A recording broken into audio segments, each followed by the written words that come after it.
I'm Ashley Caprice, and you're now listening to Conversations with Caprice. I have hip-hop artist Jetpack Jones on the phone. How are you tonight? I'm good.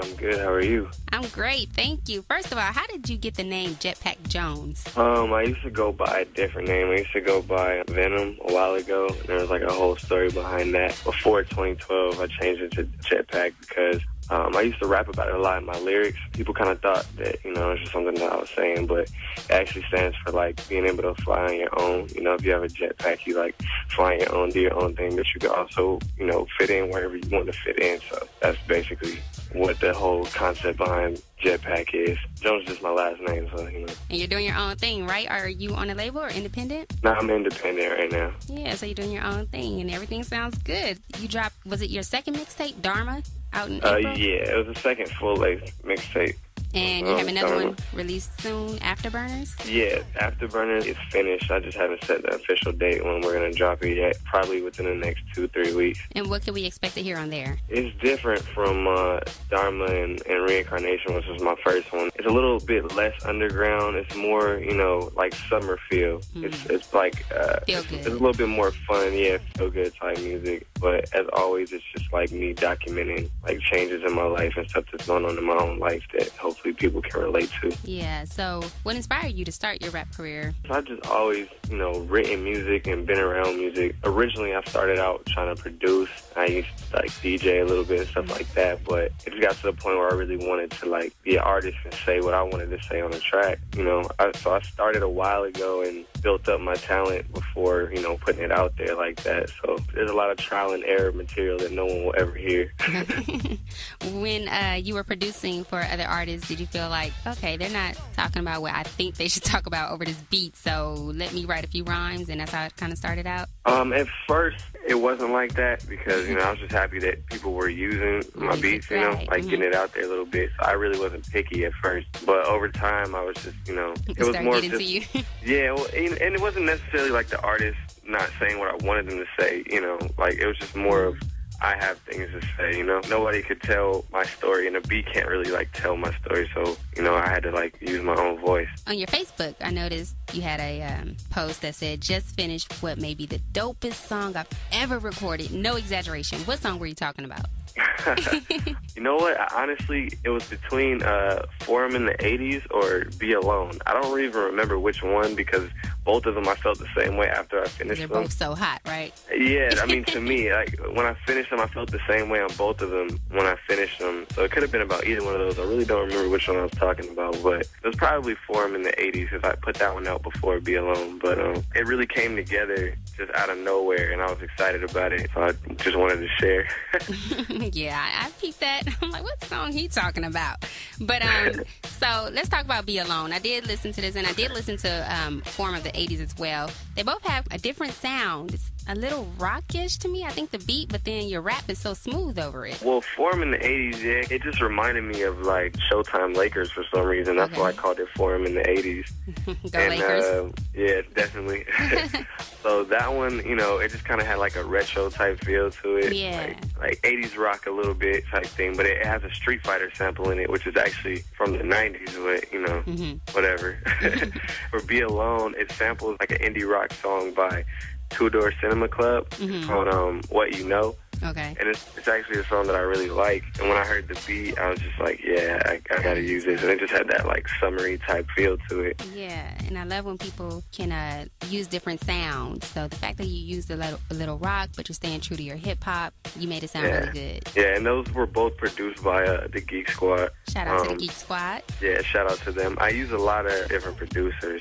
I like to change up my sound. Like, I don't stick to one type of sound because I listen to a lot of different stuff and I'm inspired by a lot of different stuff. What other type of music are you inspired by? As far as artists or as far as genres? Genres, I listen to pretty much everything other than country and not so much techno. I listen to house a little bit, but you can't pretty get much down everything. With Garth Brooks? Nah, I mean, nothing against country music. It just doesn't speak to me. Okay. I just can't get into it. What about artists who inspires you as an artist? Kid Cudi, number one. I think he's probably the main reason that I decided to start rapping, because at the time it was like artists that were out, they weren't necessarily speaking to me. You know what I mean? Like, of course I've always liked hip hop and everything, but I didn't feel like anyone directly related to me. Okay. And so, you know, I want to give the type of inspiration to people that Cudi gave to me. So he's definitely my number one favorite artist. I listen to Sade a lot. Oh, okay.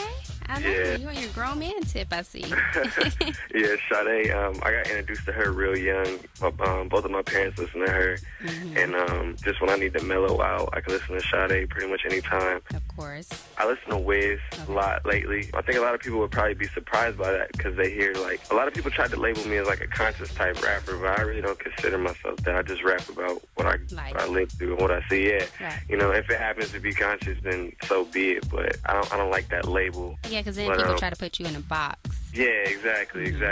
And I think Afterburners will kind of, you know, break away from that label a little bit, hopefully. I listen to a lot of different artists. Like, I could go on forever naming different artists that I listen to. So let's go back to your single, though, Be Alone. It's on the Afterburners mixtape, right? Okay, so in the song, I was listening to it, and I was like, oh, okay, he's saying that the females don't want to be alone. So what's up with that? Do you have crazy fans at your shows who really want you, and you're like, wait a minute, no, I can't do that. I'm married to my music right now. It wasn't necessarily just about women not wanting to be alone. It was about everybody. I think at the end of the day, nobody really wants to be alone.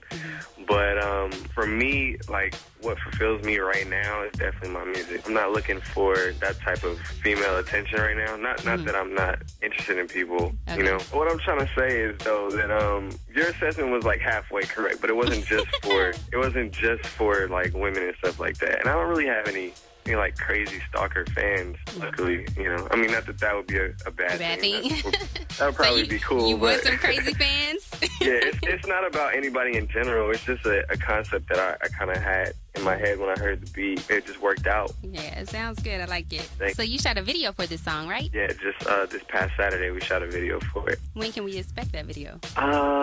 Within about 2 or 3 weeks, depending on how long it takes him to, to edit it and everything. And I don't want it to conflict with the release of Afterburners. It'll probably come out probably a week or so after Afterburners. Okay. Do you have fans everywhere? Honestly, I find that most of my listeners are on the East Coast or the Midwest. Kind of crazy. Because you're talking about real hip hop. I mean, not knocking the West Coast, but I'm just saying we do hear a lot of real East Coast music on air. I think it's a lot harder as an up and coming artist to get love from the West Coast. You know, especially if you're from here, because everybody raps, everybody's trying to do the same thing. And I actually have a song on Afterburners called "Everybody Raps." It's kind of speaking towards that. But it's slowly people. In my neighborhood, in my area, are starting to pick up on it, but it's always been a lot bigger on the East Coast, and I've made a lot of connections out on the East Coast, so it's cool though. So you said you have a song called "Everybody Raps." Mm-hmm. How do you feel you're different from the other rappers? Well, for one, I mean, I can only speak for myself. Mm-hmm. So all the songs that I make them based on personal experience or personal ambition or things like that. You know what I mean? So. Right.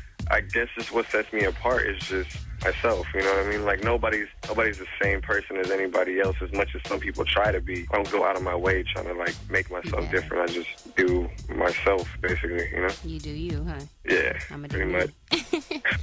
So how do you feel about hip-hop in general? Do you have, some hopes for hip-hop? There was never a point where I was like, oh, hip-hop is dead, hip-hop sucks.